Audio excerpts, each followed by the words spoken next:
What's going on? Answered.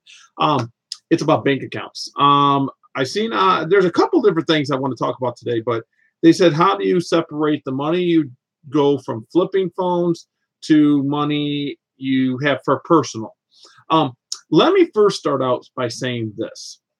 You do not want to quit your job until your wage you pay yourself can pay your bills. Okay, there's a difference. You don't want to just drain money. And I got a phone call. We'll get rid of that real quick. Let me go ahead and turn this down. It's a personal phone, so they can leave a message. But anyway, let's get back to it.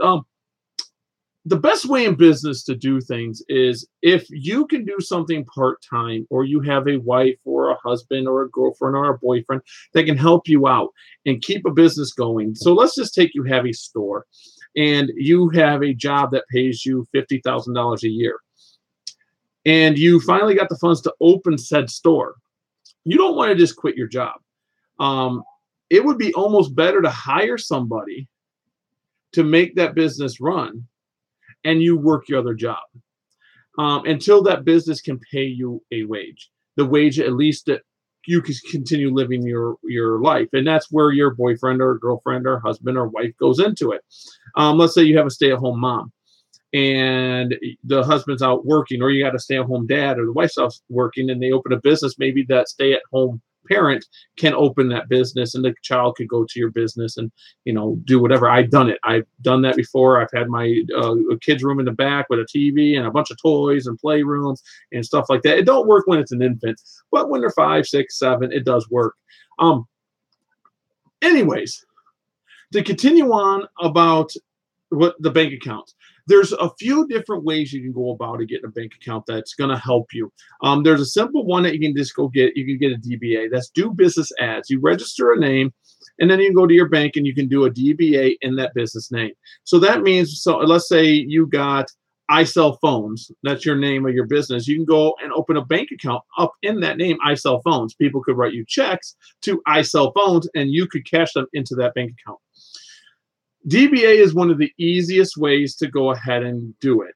Your name is the back end of that business, that DBA. So it goes on your social security number and blah, blah, blah.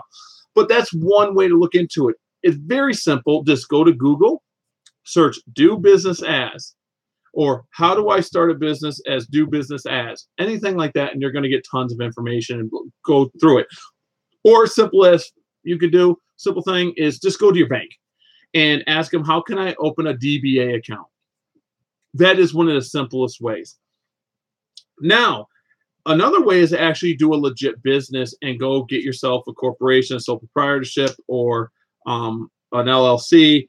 And then you get all that paperwork, and then you go to the bank with that paperwork and you show them, and you can open a business in that name.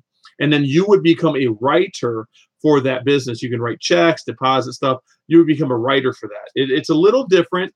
And then you, as the main writer, could add people as writers, or add people where they can just, do certain things. There's different things in that account that you can give people permission to do. Get, debit cards to certain people with their name on, all that good stuff. But we're just starting out, so I want to not dive into that. The DBA is the easiest, and then if you get a business, of course, you just take your paperwork to the bank and they'll open you a bank account, okay? Usually you want to have $50 to $100 to start a bank account, and especially when you do a DBA or a business account. Some go down to $20, okay? Now, I do recommend going to a larger bank. I made a mistake when I first started my business, went to a small branch. And I travel. This only has 17 branches in the area. And when I left the state, I had to go to an ATM. And I'm like, oh, I had to pay a fee. And then I couldn't go to a bank. So I recommend, if you can, go to a larger bank. And you're going to hear the cockatoo again. So I'm sorry about the cockatoo. It's going to happen sometimes. So anyways, we'll continue on when it is quiet. There it goes. He wants attention. We have a Moluccan cockatoo in the house.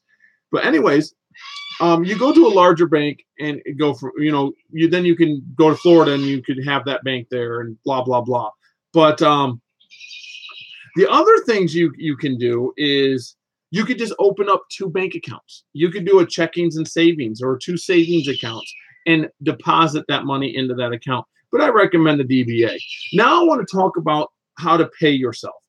You're going to want to pay yourself a wage. And you want to stick to that wage. Okay. So some people, I've seen someone say they pay themselves a commission on each one. That's perfectly fine. That's a great way to do it. But to say the least, if you have $500 start flipping phones, you put all, let's say you spend all $500 and you make $1,500, you're like, oh, that $1,500 is mine. You're not going to have any money to reinvest. And if you only keep it at 500, you're never going to grow. Okay, you're going to want to invest more money. That's why I tell you to keep your job, to be able to, your job pays your bills and all the money. Now, just think about this. If you hit $10,000 a month for 1 month and you quit your job, you're strapping yourself. But let's say that you go ahead and you have a job that pays all your bills and you're flipping on the side and you have $500 to invest, and you get, let's say you take that 500 and make it $1,000. Now you have a choice. Should you take that $1,000 and just put it back in a bank and reinvest in more phones and try to make that 1,000 into 2,000 while your job's paying your bills?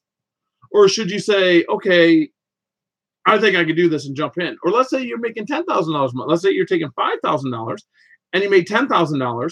Should you jump out? I would keep doing that job. You made $10,000 by doing that job too. Take all $10,000 and reinvest it in that phone business, and now you're flipping more phones or more computers or more Pepsi or whatever you're flipping.